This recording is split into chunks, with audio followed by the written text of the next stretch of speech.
वैसे अब्रॉड के बारे में सोच रहे हो, ठीक है, तुम्हारे दिमाग में हमेशा से ये चीज़ आती होगी कि मैं एक नई कंट्री में नई जगह पे जाके कैसे एडजस्ट करूँगा, कैसे करूँगी, मैं कैसे रहूँगी, कैसे रहूँगा। तो ये सारी सेम डाउट्स मुझे भी आए थे, ठीक है, 5-6 साल पहले, कि कैसे होता है एक सीनियर का क्या रोल होता है, एंड अब्रॉड में बेसिकली सीनियर्स क्या एक रोल प्ले करते हैं। क्या मेरी भी वहाँ पे जाके रैगिंग होगी? जो भी चीज़ें आपने अपने आजू बाजू में देखी है, सुनी है कि रैगिंग होती है, अब्रॉड के कॉलेजेस ऐसे होते हैं, वहाँ पे सीनियर्स ऐसे होते हैं, सीनियर्स वहाँ पे बहुत ज़्यादा आप पे डिमांड करते हैं, कुछ ऐसी कई सारी चीज़ें, लाइक हर कोई अलग अलग चीज़ें सुनता है, तो आपके दिमाग में ये सारी चीज़ें, कई सारी और चीज़ें होती कि मेरे भी जाने के बाद मैं जब भी गवर्नमेंट कॉलेज में जाऊंगा या जाऊंगी तो वहाँ पे भी मुझे ऐसे सीनियर्स मिलेंगे क्या, कैसे सीनियर्स मिलेंगे। बेसिकली आज की वीडियो में हम देखेंगे एक सीनियर क्या रोल प्ले करता है आपकी लाइफ में, ठीक है। मेरे ऑलमोस्ट अभी आज 1 मार्च 2025 है। मैं 23 अक्टूबर 2019 को सबसे पहली बार रशिया आई थी, एंड मुझे रशिया आए और मैं ऑलमोस्ट 6 साल हो जाएंगे। 4 महीने मेरी डिग्री जून में ख़त्म हो जाएगी। मार्च, अप्रैल, मई, जून 4 महीने बचे हैं। तो दिस वीडियो इज़ लाइक, मैं तो बताती हूँ कि सीनियर क्या रोल प्ले करता है एक जूनियर के लाइफ में, ठीक है। तो बेसिकली इट्स लाइक आपको कैसे होना चाहिए, आपको कैसे लोग मिलने चाहिए, कैसी सारी चीज़ें हैं। तो मैंने 23 अक्टूबर 2019 को मैं सबसे पहली बार ओलंबर्ग में रशिया में गई थी। मुझे एयरपोर्ट पे लेने के लिए मेरे सीनियर्स आए थे, जिसमें से विशाखा दी थी, विशाखा रांगडले, आयुषी दी थी, आयुषी रोहिला, ठीक है। इनके साथ आप मेरी कई सारी फोटोज वीडियोज भी देखेंगे। एंड ऑल्सो विशाखा रांगडाले जो दीदी है, महाराष्ट्र नागपुर से ही है। ये फर्स्ट अटेम्प्ट में इनका FMG का एग्जाम क्लियर हो चुका है, एंड दीदी अभी लता मंगेशकर हॉस्पिटल में नागपुर में इंटर्नशिप कर रही है। एंड आयुषी दीदी का भी एग्जाम क्लियर हो गया है। ऑलमोस्ट मेरे जितने भी सीनियर्स हैं वो में से एक, मैं एक्चुअली जो में से 1 साल ज्यादा सीनियर थे, लाइक मतलब अभी मैं कौन सी ईयर में, मैं 6th ईयर में हूँ। जो भी पास आउट करके FMG एग्जाम जिन्होंने दे दिया है उनके साथ मेरे बहुत अच्छे रिलेशन है, क्योंकि जब मैं फर्स्ट ईयर में थी वो लोग 2nd ईयर में थे, तो हमारे लिए काफी क्लोज थे। जब मैं फर्स्ट ईयर में थी तो विशाखा दी आई थिंक 4th ईयर में थी। तो ऐसा है। तो बेसिकली इन सारी वीडियोस के बारे में हम बात आज करने वाले हैं कि एक सीनियर क्या रोल प्ले करता है। तो मैं आपको इंट्रो देना भूल गई। नमस्कार सभी को, मैं हूं चित्रा लिवांडे। समर्थ स्टेट मेडिकल यूनिवर्सिटी में मैं 6th ईयर में मेडिकल स्टूडेंट हूँ, and yes I am from Nagpur, Maharashtra मधून आहे मी। सो बेसिकली सीनियर क्या रोल प्ले करता है, तो सबसे पहली बार जब मैं मैं अपनी MBBS की अब्रॉड की जर्नी स्टार्ट होने से पहले ही मुझे ओलंबर्ग यूनिवर्सिटी के बारे में अगर किसी ने बताया था तो वो मेरे ही साथ 12th में इंटरैक्टिव करके कोचिंग थी रेशमबाग में। तो वहाँ पे वो मेरे साथ पढ़ती थी, अरुंधति दीदी बोलूँगी मैं साथ पढ़ती थी कोचिंग में। एंड उसके बाद उन्होंने अब्रॉड को ऑप्ट कर लिया ओलंबर्ग यूनिवर्सिटी में, एंड मैंने नहीं करा। मैंने ड्रॉप लिया, उसके बाद मैंने एक और ड्रॉप लिया। मैंने 2 ड्रॉप लिए थे, उन्होंने ड्रॉप नहीं लिया, वो सीधा चले गए। तो मेरे को मुझे मतलब उन्हीं के थ्रू, उनके पेरेंट्स के थ्रू पता चला था कि लाइक ऐसा ऐसा होता है। मुझे पता जरूर था, बट ऐसा लाइक मेरे पेरेंट्स की हिम्मत नहीं हो रही थी कि कैसे भेजूँ वहाँ पे अकेले, क्योंकि कभी अकेले मैं कभी कहीं गई नहीं थी। तो पेरेंट्स को इन चीज़ को लेके काफ़ी ज़्यादा कंसर्न थे। तो फिर मैं एक बार जब वो छुट्टियों पे आई हुई थी और दीदी तो अरुंधति, तो उन दीदी के पास मैं गई अपने पेरेंट्स को लेकर के, एंड मेरी मम्मी ने उनसे बात करी, उनके पेरेंट्स से बात करी कि कैसे क्या चीज़ें हैं, कैसी यूनिवर्सिटी है, कैसे वहाँ पे कौन से सब्जेक्ट्स पढ़ाए जाते हैं, नहीं जाते हैं, इन सारी चीज़ों के बारे में उन्होंने मतलब बताया। एंड उसके बाद मुझे ओलंबर्ग के बारे में पता चला। फिर मैंने उन्होंने लाइक मतलब फिर मुझे जो कंसल्टेंट सही लगा उनके थ्रू, लोकल मैंने कंसल्टेंट के थ्रू ओलंबर्ग यूनिवर्सिटी में एडमिशन लिया था। तो वहाँ पे मैं आपको बताती हूँ एक्चुअल चीज़ें, एक्चुअल जर्नी स्टोरी जो यहाँ से स्टार्ट होती है। मैं गई वहाँ पे, मुझे पहले नहीं, ये चीज़ सच है कि मुझे नहीं पता था कि कितने हार्स की जर्नी होती है एंड कितने देर ट्रैवल करना पड़ेगा, हॉल्ट क्या होता है, ये सारी चीज़ें नहीं पता थी, ठीक है। ये सारी चीज़ें मेरे लिए उस वक्त नहीं थी। तो मुझे वहाँ पे मतलब लाइक ज़्यादा बात नहीं करती थी, क्योंकि फर्स्ट ईयर में मैं काफ़ी ज़्यादा इंट्रोवर्ट थी। तो वहाँ पहुँचने के बाद एयरपोर्ट मतलब हम लोग मैं नागपुर से दिल्ली अकेले गई थी, ठीक है, पहली बार अपने फ्लाइट में। एंड उसके बाद मैं दिल्ली पहुँची। देन दिल्ली से मुझे अपने साथ कई सारे लोग मिले जो साथ में सेम नागपुर से ही थे, बट कोई और लोकल कंसल्टेंट से थे। बट देन हम लोग दिल्ली से गए मॉस्को में हॉल्ट था बहुत लंबे टाइम का। देन मॉस्को से हम लोग गए थे ओलंबर्ग। तो मुझे नहीं पता था कैसी फ्लाइट चेंज करनी पड़ती है, ये सारी चीज़ें, क्योंकि मेरे जो कंसल्टेंट थे उन्होंने मुझे इतनी कोई इन्फॉर्मेशन दी नहीं थी कि यहाँ से ऐसे जाओगे, ऐसी आपकी फ्लाइट टिकट्स है, ऐसा कुछ भी मुझे इन्फॉर्मेशन उन्होंने नहीं दिया था। तो आज भी मैं उन्हें गाली ही मारती हूँ कि लाइक मैंने बहुत गलत कंसल्टेंट चूज किया था। लिटरली उन्होंने मेरी कोई हेल्प कभी की नहीं, ठीक है। इसके बाद उसके बाद मैं गई ओलंपिक पहुंची। ओलंपिक पहुंचने के बाद एयरपोर्ट पे मुझे मेरे सीनियर्स ही लेने के लिए आए थे और विशाखा दी भी थी उनमें से। तो दीदी ने पूछा कि कौन कौन नागपुर से हैं, तो मैंने हाथ उठाया था। फिर वहाँ से मेरी उनसे थोड़ी थोड़ी बात हुई। बट पहले मैं बहुत ज़्यादा बात नहीं कर पाती थी, मैं बहुत इंट्रोवर्ट थी, तो मेरे लिए चीज़ें बहुत डिफिकल्ट थी। देन मुझे रूम भी अपने सीनियर्स के साथ मिला। वहाँ पे हम लोग हॉस्टल लेके गए।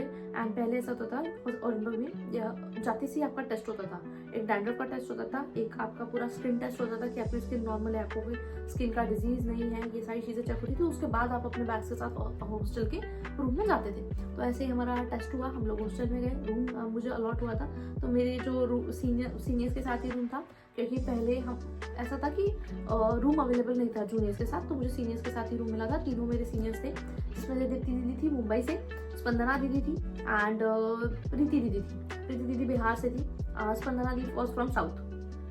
तीनों थी, तो बहुत अच्छे थे। इन्होंने भी काफ़ी पढ़ाई में काफ़ी ज़्यादा हेल्प करी मेरी, बिकॉज ऐसा होता है कि ओलंपिक में आपके जो टीचर्स होते हैं ना, जैसे मुझे तीतोफ था, दीप्ति दीदी को भी तीतोफ था, तो उन टीचर की डेथ हो गई। इतना कोई अच्छा पढ़ाता नहीं था, इसलिए मैं थाथू ही करूँगी, ठीक है। इतना कोई अच्छा पढ़ाता नहीं था, बिल्कुल नहीं पढ़ाता था, मार्क्स भी नहीं देता था, बहुत मुश्किल से देता था, ठीक है। तो दीदी को मैं पूछती थी, दीदी यार कल ये टॉपिक है तो वो क्या क्या पढ़ के जाओ, तो दीदी बताती थी कि हाँ ये पूछ ले, वो ये क्वेश्चन तो वो जरूर पूछेगा। एंड वो टीचर वो क्वेश्चन जरूर पूछे थे। हर टीचर के ऐसे कुछ स्पेसिफिक क्वेश्चन होते थे जो वो आपको पूछेंगे। तो मेरे सीनियर्स ने, दीप्ति दीदी ने मुझे बहुत हेल्प किया, ये ऐसे ऐसे पढ़ के जाओ, क्योंकि दीप्ति दीदी का मेरे कुछ टीचर्स, सब्जेक्ट्स के टीचर्स ऑलमोस्ट सेम थे।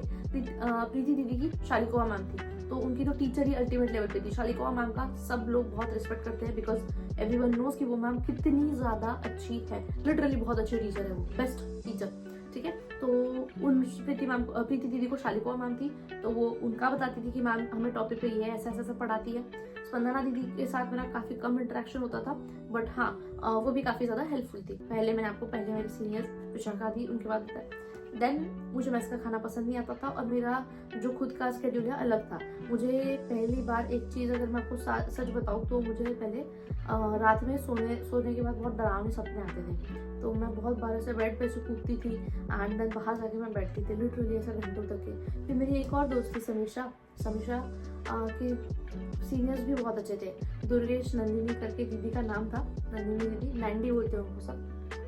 एंड पूनम जी उनके रूममेट थी, तो मैं उनके और समीक्षा को वो रूम मिला था। समीक्षा मेरे साथ ही गई थी, उसको उन सीनियर्स के साथ रूम मिला था बेसिकली। तो उनके वो तो बहुत ही ज़्यादा बहुत ही अच्छे थे, पूनम दी और नंदिनी दी। पूनम दी की तो स्टोरी मैं आपको अलग से सेपरेट बताऊंगी, ठीक है। तो ये था, मैं फिर उनके रूम में भी जाके सोती थी बहुत बार।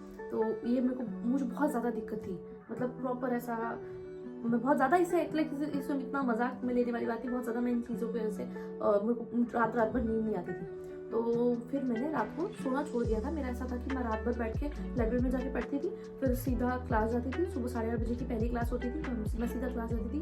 क्लास से 6-7 बजे वापस आने के बाद मैं सो जाती थी। तो मैं 6-7 बजे सोती थी, 12-1 बजे सो के उठती थी, फिर रात भर पढ़ती थी। मैंने अपना जो शेड्यूल है ऐसा बना लिया था, उस वजह से मैं मेस में खाना नहीं खा पाती थी, मैं मिस कर देती थी। इसलिए मैंने अपनी मेस छोड़ी। दिसंबर के बाद मैंने मेस में खाना नहीं खाया। एंड उसके बाद पर मैंने कुछ भी अपने साथ मसाले में नहीं लेके गई थी, तो पूनम दी ने मुझे सामने से बोला कि तू मेरे साथ खाना खा ले।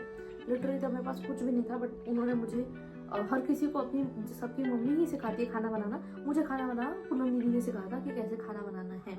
तो वरना मैं ऐसी इंसान थी जो पहली बार जो दाल थी ना, वो भी मैं साबुन से धोने वाली थी, ऐसा था। अभी मैं बहुत अच्छा खाना बनाती हूँ लिटरली। तो उन्होंने मुझे, पूनम दी ने अपने सारे मसाले तो उन्होंने दिए। मसाले देना बहुत बड़ी बात होती है अब्रॉड में आने के बाद, क्योंकि यहाँ पे तुम्हें ऐसी चीज़ कोई नहीं देगा जो यहाँ पे नहीं मिलती। चलो एक बार का ऐसी कोई चीज़ दे दो जो तुम्हें रशिया में मिलती तो अलग चीज़ होगी। पूनम दी ने लिटरली मुझे खाना बनाना सिखाया। वही बनाती थी क्योंकि मुझे तो बनाना नहीं आता था, मैं उनकी हेल्प कर देती थी। धीरे धीरे मैंने उनको देख के खाना बनाना सीखा। उनके मसाले भी थे, बाद में फिर उन्होंने अपने हिसाब से लाए थे क्योंकि वो अकेले खाना बनाती थी। फिर उनके मसाले खत्म हो गए थे तो उन्होंने पार्सल मंगवाया क्योंकि उनको फिर से जरूरत पड़ी। फिर उस पार्सल में मैंने कॉन्ट्री कर दी थी, बट उसमें भी दीदी नहीं ले रही थी। बहुत अच्छी है, लिटरली बहुत मेरी बड़ी बहन की तरह ही था। मेरे को ऐसा था कि मुझे बड़ी बहन नहीं है, तो पूनम दी बहुत अच्छी है, बहुत ज़्यादा अच्छी है। FMG पास आउट हो गया उनका, स्कोर भी बहुत अच्छा आया उनका, कॉन्ग्रेचुलेशन, 200 अबव आया है, ठीक है। बिजी रहती है काफ़ी तो उतनी बात नहीं होती, बट हाँ मैं उन्होंने जो मेरे लिए किया वो चीज़ें मैं कभी नहीं भूल सकती। लाइक उसके बाद मैं आपको एक चीज़ और बताती हूँ पूनम दी के बारे में। मैं वापस आई इंडिया में 1 साल आने के बाद हम लोगों ने मैंने दिल्ली में साकेत हॉस्पिटल में 1 साल ऑब्जर्वरशिप करी थी। तो उस वक्त मेरे साथ मैं अपनी उनकी फोटो भी डाल दूंगी, आप लोग देखना, ठीक है। तो पूनम दी और मैंने हॉस्पिटल में साकेत के मैक्स हॉस्पिटल में साथ में ऑब्जर्वरशिप करी थी। तो उस वक्त वहाँ पे दिल्ली में स्टारबक्स है, तब नागपुर में स्टारबक्स नहीं था, ठीक है। नागपुर में स्टारबक्स अभी 1-1.5 साल पहले खुला है। तो मेरा ऐसा था कि मुझे स्टारबक्स में कॉफ़ी पीने का बहुत मन था। मन इसलिए था क्योंकि वो स्टारबक्स की कॉफ़ी पे ऐसा लिख के मिलता है ना नाम, तो मेरा ऐसा था कि उस पर ऐसा चैत्राली लिखा हो, मैं उसकी फ़ोटो लूँ। तो मैंने बोला था दीदी जिस दिन मेरी जॉब लगेगी ना, मैं यहाँ पे स्टारबक्स में आके कॉफ़ी पीऊँगी करके, ठीक है। क्योंकि 1000 रुपये की कॉफ़ी पीना बहुत बड़ा लगता है ना यार, मतलब तुमको यकीन नहीं होगा, बट हाँ ऐसी चीज़ें थी पहले। तो फिर मैं पूनम जी को ये चीज़ बोली एंड जब तक कि मैं दूसरे शॉप में जाके कपड़े देख रही हूँ तब तक कि वो खरीद के लेके आ गई, ठीक है। पूनम मतलब अपना नाम पूनम, मैं आप लोगों के सामने वीडियो बना रही हूँ इसलिए मैं इनको दीदी बोलती हूँ, अदरवाइज पूनम को, नंदिनी को, विशाखा दी को मैं इनको दीदी नहीं बोलती। इनको मैं प्यार से अलग अलग इनको जो नाम है उनको उन्हीं नाम से मैं बोलती हूँ। तो पूनम दी स्टारबक्स की वो कॉफ़ी लिटरली मेरे लिए खरीद के लेके आ गई। तो मुझे ऐसा लगा कि बाप रे 2,500 की कॉफ़ी खरीद के लाई है ये। तो मेरे को पहले बहुत बुरा लगा कि मतलब अचानक से जो 2,500 रुपये चले गए। फिर उसके बाद मैंने उनको बोला ठीक है, बोली अब तेरा मन था इसलिए मैं खरीद के लेके आई। फिर ऐसा बहुत अच्छी थी, बहुत अच्छी थी। लाइक लिटरली ऐसा तुमको लगेगा कि मैं छोटी बहन हूँ और वो बड़ी बहन है, ठीक है। मैं लड़ती भी बहुत थी, बोला मेरी गलती रहती थी, मैं दीदी से लड़ती रहती थी, चीज़ें ठीक भी हो जाती थी, चीज़ें बहुत अच्छी। पूनम दीदी लिटरली मेरे को बिठा के खाना खिलाया है एंड खाना बनाना भी मैंने उनसे ही सीखा है। एंड गॉड ब्लेस, मतलब मैं चाहूँगी कि वो हमेशा बहुत ज़्यादा सक्सेसफुल रहे। उनकी फैमिली भी मेरी फैमिली की काफ़ी ज़्यादा क्लोज है क्योंकि उनकी बहन भी नागपुर से है, ठीक है। तो ये था पूनम दी का। उसके बाद ये तो मेरा स्टोरी था दिसंबर तक का, ठीक है। तो कोई लगा खत्म हो गई थी जल्दी। उसके बाद जनवरी में मुझे वहाँ के जो सबसे काफ़ी ज़्यादा स्ट्रॉन्ग, मान लो पढ़ाई में सबसे ज़्यादा अच्छे सीनियर्स मिले। इनका एक ही ग्रुप था, प्रद्युम्न भैया, सुरेश भैया, सूरज भैया, प्रज्वल भैया एंड रिपांश, ये सारे एक ही ग्रुप में थे, ठीक है। तो मेरी रिपांश से बात हुई थी, फिर उसके धीरे धीरे मैं पूरे ग्रुप को जानती थी। तो पढ़ाई में मेरे लिए सुरेश भैया, प्रद्युम्न भैया ने और रिपांश ने सबसे ज़्यादा इंपॉर्टेंट रोल प्ले किया है। क्योंकि मुझे एनएट पढ़ने का तो पहले से ही शौक था, बट कोई अगर ऐसा क्वेश्चन भैया अगर ऐसा पूछ लेते बता ये कहाँ पे का, तब मुझे भैया के पूछे हुए, प्रद्युम्न भैया के पूछे हुए आज भी कुछ क्वेश्चन याद है, बहुत अच्छे से याद है। उन्होंने पूछा था ऐसा कौन सा ऑर्गन है जिसको हगिंग ऑर्गन बोला जाता है, लाइक 2 ऑर्गन हग कर रहे हैं। ये चीज़ ग्रेज एनाटॉमी में दी हुई है, किसी और बुक में आपको नहीं मिलेगी। तो भैया ऐसे सवाल पूछते थे, तो उस वजह से मैंने ग्रेज एनाटॉमी पढ़ना स्टार्ट किया। ग्रेज एनाटॉमी उस वक्त किसी के पास नहीं थी, तो रिपांश ने मुझे ग्रेज एनाटॉमी दी। तो रिपांश को भी मैं कभी भैया नहीं बोला है, ठीक है। तो ऐसे कुछ सीनियर्स है जिनको मैंने कभी ना तो कभी भैया बोला, ना तो कभी दीदी बोला। तो सूरज को भी मैं जनरली कभी कभी सूरज ही बोलती हूँ, कभी कभी सूरज भैया बोलती हूँ। तो ऐसे उन्होंने फिर मुझे पढ़ाई में उन्होंने बहुत मोटिवेट किया। सुरेश भैया पढ़ने में बहुत ही ज़्यादा खतरनाक अच्छे थे। आपके क्वेश्चंस आते हैं यूनिवर्सिटी की तरफ से, उन क्वेश्चंस के भैया आंसर्स लिखते थे और उनके आंसर से सब लोग पढ़ते थे। तो उनको तुम कभी भी कुछ भी जाके पूछो आधी रात को कि भैया ये पढ़ा दो, वो आके पढ़ा देंगे। डाउट्स एंड क्वेश्चंस के लिए प्रद्युम्न भैया, सुरेश भैया बहुत अच्छे थे। प्रद्युम्न भैया ऐसे था कि एक बार बैठते थे, पढ़ते थे, पर बकचोदी के वक्त टाइम पास भी करते थे बढ़िया से। जब उनका पढ़ने का टाइम होता था तो बढ़िया पढ़ते भी थे। कोविड में कोई नहीं पढ़ता था, प्रद्युम्न भैया अच्छे से पढ़ते थे। पढ़ने में भी जब उनका मतलब एक ऐसा है, तो पढ़ने में भी तो कोई उनको डिस्टर्ब नहीं करता था और बढ़िया उन्होंने मतलब अपनी लाइफ भी इंजॉय की अच्छे से। जब तक वो टाइम पे थे, घूमने फिरने का उनको अच्छा खासा शौक था, तो उन्होंने अच्छा खासा घूमा, पूरा देखा। बट पढ़ाई भी उन्होंने बहुत जबरदस्त की। मोस्ट ऑफ द सब्जेक्ट्स में प्रद्युम्न भैया को अफ्तमाद रहता था। प्रद्युम्न भैया को भी अफ्तमाद था, सुरेश भैया को भी अफ्तमाद था, रिपांश को हाफ अफ्तमाद था एंड ऐसा था। तो काफी ज्यादा हर सीनियर ने एक मेरे लाइफ में बहुत ही इंपॉर्टेंट रोल प्ले करा है। सुरेश भैया का भी एग्जाम क्लियर हो गया बहुत अच्छे मार्क्स के साथ। एंड मैं आज भी अगर आप देखो ना, तो मैं उनसे पूछ रही थी कि भैया अब क्या पढूं, भैया ये सब्जेक्ट कहाँ से पढूं, क्या पढूं। प्रद्युम्न भैया बहुत ज़्यादा हेल्पफुल है। लाइक पढ़ाई से रिलेटेड तुम उन्हें कुछ भी पूछ लो, चाहे तुम उन्हें जानते हो चाहे नहीं जानते हो, तुम्हें हमेशा हेल्प करेंगे। तो प्रद्युम्न भैया ने भी मुझे कुछ चीज़ों में, जब मुझे किसी ने नहीं सपोर्ट करा, तो कुछ चीज़ों में प्रद्युम्न भैया ने हमेशा मुझे बहुत ज़्यादा सपोर्ट करा। योगी भैया ने भी, योगी भैया थे, इनका नाम योगी भैया का नाम योगेंद्र था, बट उनको सब योगी बोलते थे, या मैं उनको भी कभी कभी योगी बोलती थी। और उर्वशी दी भी बहुत बढ़िया है। लाइक योगी भैया उर्वशी दी ने मुझे साइंटिफिक कॉन्फ्रेंस में पार्टिसिपेट करवाया कि कर, इसका बहुत इंपॉर्टेंस है, बोनस मिलता है, करो। मैं तुम्हें बता रही हूँ, मुझे टीचर्स ने मैंने कभी कुछ नहीं सीखा। मुझे कोई ऐसे रशिया में ऑरेंबर्ग में बेस्ट टीचर्स हैं, बट वो मुझे कभी नहीं मिले, ठीक है। शालिका मैम मुझे नहीं थी, एनएट के लिए मुझे तितोफ थे, ठीक है, जिनकी अभी डेथ हो चुकी है। उसके बाद पैथोलॉजी के लिए मुझे बेस्ट टीचर मिला था, बेस्ट था वो, सब उनको टेडी टेडी करके बोलते थे। उनका ओरिजिनल नाम तो मुझे अभी याद नहीं। वो टीचर किसी को मार्क्स ही नहीं देता था, सबके अत्र लगाता था, दो दो दो दो अतरा होता, मतलब आपको क्लास फिर से रिपीट करनी पड़ी, 2 मार्क्स मिलते। तो बट मेरे कभी नहीं आए, मुझे हर इसमें 5-5 थे, ठीक है। तो मेरे सीनियर्स की वजह से मेरा जितना भी स्कोर जब भी अच्छा आया ना, मेरे सीनियर्स की वजह से। उन्होंने मुझे बताया सही टाइम पे कहाँ से क्या पढ़ना चाहिए, एंड तुम ऐसे ऐसे पढ़ो, ये टीचर तुम्हें ऐसे ऐसे पूछेगा, ऐसा ऐसा इस सब्जेक्ट के लिए पढ़ो। ऐसा हमेशा हमेशा मेरे सीनियर्स ने मुझे बहुत हेल्प की। उस वजह से मेरा बाकियों के कंपैरिजन में स्कोर हमेशा बहुत अच्छा रहा था। मुझे ऐसी पीपीटीज, अपने नोट्स, हर चीज वो लोग मुझे शेयर करते थे। तो ये चीज थी। मैंने आपको प्रद्युम्न भैया के बारे में और सुयश भैया के बारे में बताया। एनी टाइम सुयश भैया तो वो ज्यादातर पढ़ते रहते थे, कभी भी आप उनको बोलो जिम करेंगे, नहीं तो पढ़ते रहेंगे, 2 चीजें करते थे, बट अच्छे थे, काफी सारी चीजें। सूरज भैया ने मुझे काफी ज्यादा, मतलब कहीं अलग, हर सीनियर ने अलग चीज सिखाई। सूरज भैया ने सिखाया कि लाइक कैसे होता है, कैसे रहना है, कैसे करना है। भैया बहुत मोटिवेट करते थे, ऐसा कभी लगा नहीं कि सूरज भैया मेरे सगे भाई जैसे नहीं है। क्योंकि बहुत बार ना पहले मैं वीडियो वगैरह बनाने के लिए डरती थी, तो मैं कैसे वीडियो बनाऊँ, क्या बनाऊँ, अगर कोई रहता था तो मुझे शर्म आती थी बनाने के लिए। अभी भी आती है, बट थोड़ी सी कम आती है। तो सूरज भैया बाहर लेके जाते थे, बोलते थे बना, तू कर सकती है, तू बना। तो हमेशा मोटिवेट किया। बहुत बार क्या होता था, और मम्मी कैसा कोई फंक्शन होता, महाशिवरात्रि हो रही है, शिवाजी जयंती हो रही है, तो ऐसे लड़के एक तरफ रहते हैं, और मैं छोटी सी लड़की में, तो मेरी हाइट भी कुछ ज्यादा खास है नहीं, तो मैं ऐसे कूद के तो वीडियो नहीं बना सकती, और कभी कभी बना भी लेती हूँ मैं, ठीक है। बट तो सूरज भैया बोलते थे भैया जाओ ना, एक क्लिप रिकॉर्ड करके आओ। तो भैया जाते थे, क्लिप रिकॉर्ड करते थे मेरे लिए। उन्होंने मुझे, मतलब यूट्यूब में उन्होंने मुझे बहुत हेल्प करा। जब भी मैंने कोई भी वीडियो बनाने से पहले, मैं पहली बार अपना पॉडकास्ट रिकॉर्ड कर रही थी, यूएसएमएल जिनका क्लियर है, किशन दावदा, उनके साथ मैंने अपना पहला पॉडकास्ट रिकॉर्ड करा था, जब उनका यूएसएमएल का स्टेप 1 क्लियर हुआ है, एंड अभी उनका स्टेप 2 क्लियर हुआ है। तो मैंने उनके साथ दूसरा पॉडकास्ट भी रिकॉर्ड किया है, जरूर वो वीडियो देखना। तो मैंने भैया को बोला था कि भैया आप बताओ क्वेश्चंस क्या क्या है, कैसे बात करनी है। तो भैया की बहुत ही शुद्ध हिंदी है, तो भैया ऐसा बताते थे कि ऐसे ऐसे बोलो। पहले मेरे को भैया स्क्रिप्ट लिख के देते थे, भैया लिख के दो ना, तो भैया हमेशा बताते थे। बहुत चीज़ों में हेल्प करी है सूरज भैया ने मेरी। तो मैंने आपको यही बोला कि मेरे ऑरेंबर्ग की सीनियर्स ने मुझे कभी ट्रीट नहीं किया एज अ जूनियर। उन्होंने हमेशा मुझे अपना छोटा भाई, अपनी छोटी बहन जैसे माना। मुझे नाइट आउट भी कराया उन्होंने, ठीक है। वरना ऐसा था कि मेरे तो ईयर में मेरा कोई दोस्त नहीं था, तो मुझे कोई बाहर लेके नहीं जाता था, और मुझे अकेले जाना पसंद नहीं। तो हमेशा सूरज भैया बोलते थे हमारे क्लास का कोई दोस्त नहीं, किसके साथ जाएगी। मुझे नाइट आउट भी किया हम लोगों ने साथ में, ठीक है। तो मेरे सब भैया के साथ बढ़िया, बहुत मजा आता था। मैंने अपनी बेस्ट लाइफ जी है 4 साल ऑरेंबर्ग में। तब मुझे नहीं पता था कि मैं अपने लाइफ का इतना बेस्ट टाइम स्पेंड कर रही हूँ। वो चीज़ मुझे यहाँ आने के बाद रियलाइज हुई। मेरे सीनियर्स ने कभी नहीं दिखाया कि वो सीनियर है, ठीक है। हमेशा गलतियाँ सिखाया कि ऐसा करो, वैसा करो, ऐसा नहीं करो। मेरी रशियन भी जितनी भी मुझे आती है ना, बहुत लोगों को लगता है कि मेरी रशियन बहुत अच्छी है, ठीक है। इतनी भी अच्छी नहीं है, आती है, ठीक ठाक आती है। तो जो रशियन भी मैंने अगर अपनी सीखी है ना, तो अपने सीनियर से सीखी है मोस्टली। जितना मैंने तुम्हें वही बोला है, सीनियर तुम्हारे जो MBS अब्रॉड की जर्नी है ना, उसे बहुत आसान बना सकता है। भले तुम्हारे ईयर में तुम्हारा कोई दोस्त नहीं हो, कोई फर्क नहीं पड़ता। बट आपके सबसे अच्छे सीनियर्स अपनी यूनिवर्सिटी के, उनके साथ अपना बॉन्ड होगा। बेस्ट सीनियर्स का, किसी भी सीनियर के साथ एक अच्छा रिलेशन बनाओगे ना, और वो सीनियर्स अगर जरूरी अच्छा हो तो तुम्हें अच्छा ही रास्ता बताएगा, सही चीजें बताएगा। कभी भी ऐसा होता है लाइक, और जूनियर सीनियर रैगिंग वगैरह ऑरेंबर्ग में इतना नहीं होता, बट हाँ आपको आपके सीनियर को रिस्पेक्ट करना है। हेलो दीदी, हेलो भैया, मैंने अपने सीनियर्स को हमेशा से बोला है।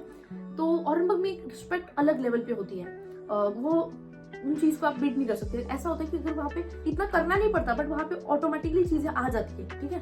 वो एक बन चुका है ना, इतने सालों से बच्चे वहाँ पे जा रहे हैं, तो अगर सीनियर आता है तो बच्चे खड़े हो जाते हैं रूम में। ये सारी चीजें हैं। तो मैं जब तक की थी, मेरे सीनियर जूनियर्स, मेरे ऑरेंबर्ग के जूनियर्स मेरे लिए बहुत क्लोज है, बहुत ज्यादा, ठीक है। अभी भी कुछ लोग मेरे कॉन्टेक्ट में हैं, and they are not juniors to me. मैंने हमेशा से बोला है, कोई भी अगर वहाँ कोई क्लोज जूनियर है ना, he is not junior, he is my kid to me. इतना मुझे वो कुछ जूनियर्स बहुत ज्यादा प्यारे हैं, स्पेशली सेजल, ठीक है। अभी ऑरेंबर्ग में ही है, बहुत बड़ी हो गई है। अचानक से मेरे रूम में आई थी, मैं नहीं चाहती थी वो आए, बट आ गई थी। उसके बाद मेरा उसके साथ बहुत अच्छा रिलेशन बना। तो सीनियर आपकी लाइफ आपके लिए बहुत ज्यादा आसान बना देगा, बहुत ज्यादा। तो भले तुम्हारा कोई दोस्त नहीं हो चलेगा, बट एक अच्छे सीनियर को देखो। एंड प्लीज जो पढ़ने में अच्छे हैं उनका पढ़ने में अच्छे हो, जो आपको एक सही रास्ता बताए, ऐसे सीनियर्स को बिल्कुल फॉलो करें। आज भी लाइक मैं अपने सुरेश भैया को मैंने रिसेंटली पूछा, भैया कैसे पढ़ना है, क्या पढ़ना है, अभी भैया बताते हैं। दीपांश हमेशा मुझे बताता है कि लाइक ये पढ़ ले, वो पढ़ ले, ऐसे हर चीज बताते हैं उन्होंने मुझे। सुरेश भैया बताते हैं, जो भी तुम्हें जो भी पूछो ना। आज भी मैंने प्रदीप भैया को भी पूछा कि भैया कौन से टॉपिक्स मुझे यहाँ से खत्म करके जाने चाहिए, कौन से सब्जेक्ट्स खत्म करके जाने चाहिए। मैं तो चाहती थी कि इन सबका एग्जाम निकल जाए, और निकल भी गया, ताकि ये लोग मुझे गाइड कर सकें, क्योंकि ये लोग आगे चलेंगे एंड मैं उनके पाथ को फॉलो करूंगी तो बताते हैं कि लाइक ये गलती मत करो, ऐसा मत करो। तो ये सारी चीज़ें हैं। एक सीनियर आपके लाइफ में बहुत अच्छा और बहुत इंपॉर्टेंट रोल प्ले करता है। जो चीज़ें मैंने अपने सीनियर से सीखी, मैंने कोशिश किया कि यहाँ पे उन जूनियर्स की लाइफ में मैं वो सीनियर बनूं जो वो लोग मेरे लिए थे। ठीक है, तो मुझे नहीं पता, अब वही लोग बता पाएंगे कि वैसा मैं बन पाई या नहीं बन पाई। तो आई होप कि आपको ये वीडियो अच्छी लगी हो, इससे आपको कुछ चीज़ें सीखने को मिला हो। तो प्लीज़ अगर आपने अब तक के चैनल को सब्सक्राइब नहीं किया है तो अभी चैनल को सब्सक्राइब जरूर करना, वीडियो को लाइक करिए। बाकी अगर आपको एमबीएस अवार्ड से रिलेटेड जो भी आपका डाउट हो, उसके लिए मैंने अपना नंबर दे रखा है, आप इस पर बिल्कुल टेक्स्ट करिए। एंड रैगिंग जैसा कोई भी सीन नहीं होता। ठीक है, आपको अगर कोई सीनियर आपको कोई डांट रहा है, कुछ बता रहा है, आपके अच्छे के लिए बता रहा है। मैं सबकी बात नहीं कर रही हूँ, बट मोस्टली आपको 99% रशिया में सीनियर्स अच्छे ही मिलेंगे, 99%। ठीक है, अब आप देखो, अब आप डिपेंड करता है कि लाइक तुम कैसा सर्कल अट्रैक्ट करते हो। लाइक तुम्हें कुछ ऐसे भी होंगे लाइक तुम्हें जो हाँ चल दारू पी के आते हैं, वो सुट्टा पी के आते हैं, ऐसे भी लोग मिलेंगे। बट वो तो तुम पे है ना, कोई तुम्हें जबरदस्ती नहीं करता, वो तुम पे है। तुम वो चीज अडेप्ट करना चाहते हो, नहीं करना चाहते हो, तो तुम खुद इतने इनफ बड़े हो कि तुम्हें पता है तुम्हारे लिए क्या सही है, तुम्हारे माता पिता ने तुम्हें किस चीज के लिए भेजा और तुम क्या कर रहे हो, ये चीजें तुम्हें ही पता है। तो वो आप पे है, लाइक कोई तुम्हें बैठा के जबरदस्ती नहीं कर सकता। तुम अगर बिगड़ते हो तो तुम्हारा डिसीजन है, तुम अगर अच्छे से रह रहे हो वो भी तुम्हारा डिसीजन है। सो आई होप कि आपको ये वीडियो अच्छी लगी हो। तो बस सब्सक्राइब करो, that's it. Thank you and thank you for watching.